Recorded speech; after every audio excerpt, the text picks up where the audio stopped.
Hello bakers, இன்றைக்கி நம்ம டேஸ்டியான ரவா கேசரி எப்படி பண்ணலான்னு பார்ப்போமா? வாங்க ரெசிபிக்குள்ளே போகலாம்.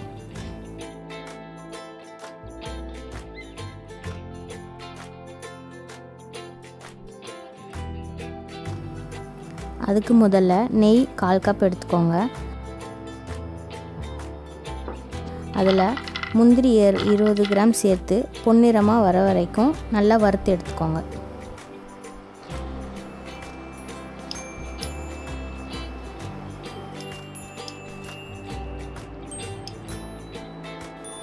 அடுத்ததாக கிஸ்மிஸ் 20 கிராம் லேசாக உப்பி வர அளவுக்கு வறுத்து எடுத்துக்கோங்க.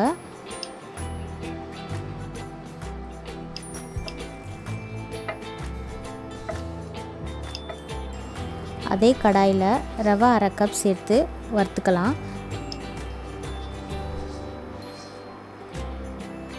கலர் சேஞ்ச் ஆகாமல் பார்த்துக்கோங்க.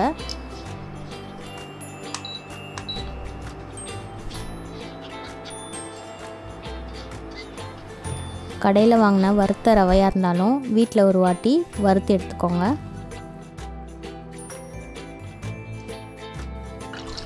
இப்போ கடாயில் தண்ணீர் 1/2 கப் ஊற்றிக்கிறேன். அது கூடவே சால்ட் ஒரு பின் சேர்த்துக்கலாம். உங்களுக்கு விருப்பமான கேசரி பவுடர் கலர் சேர்த்துக்கோங்க. அப்படி உங்களுக்கு கலர் சேர்க்க விருப்பம் இல்லைன்னா சாஃப்ரான் கொஞ்சம் சேர்த்துக்கோங்க. அது கூடவே பால் 2 டேபிள் ஸ்பூன் சேர்த்துக்கிறேன். அது உங்களுக்கு நல்ல ஒரு டேஸ்ட்டை கொடுக்கும்.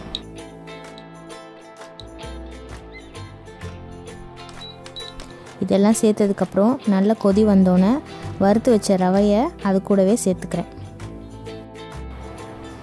இப்போ இதை நல்லா கட்டிப்படாமல் கிண்டிகிட்டே இருங்க. ரவை நல்லா வெந்த உடனே நெய் 3 டேபிள் ஸ்பூன் சேர்த்துக்கோங்க. இப்போ இந்த ஸ்டேஜில் சுகர் 3/4 கப் ஆட் பண்ணிக்கிறேன். சர்க்கரை நல்லா கரைஞ்சி வந்ததும் இந்த ஸ்டேஜில் திருப்பி நெய் 1 டேபிள் ஸ்பூன் ஆட் பண்ணிக்கிறேன்.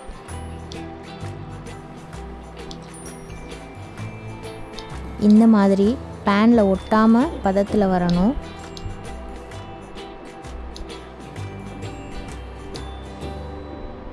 இந்த ஸ்டேஜில் நம்ம வறுத்து வைத்த நட்ஸு ஆட் பண்ணிக்கலாம்.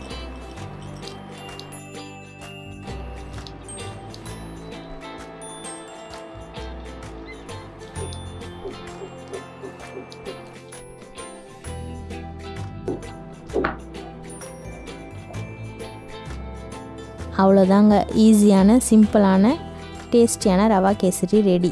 நீங்களும் உங்கள் வீட்டில் ட்ரை பண்ணி பாருங்கள். எப்படி இருந்துச்சுன்னு எனக்கு கமெண்ட்ஸில் சொல்லுங்கள். இந்த வீடியோ பிடிச்சிருந்தா லைக் பண்ணுங்கள், ஷேர் பண்ணுங்கள், நம்ம சேனலை சப்ஸ்கிரைப் பண்ணிக்கோங்க. இன்னொரு வீடியோவில் சந்திக்கிறேன். பாய் பேக்கர்ஸ்.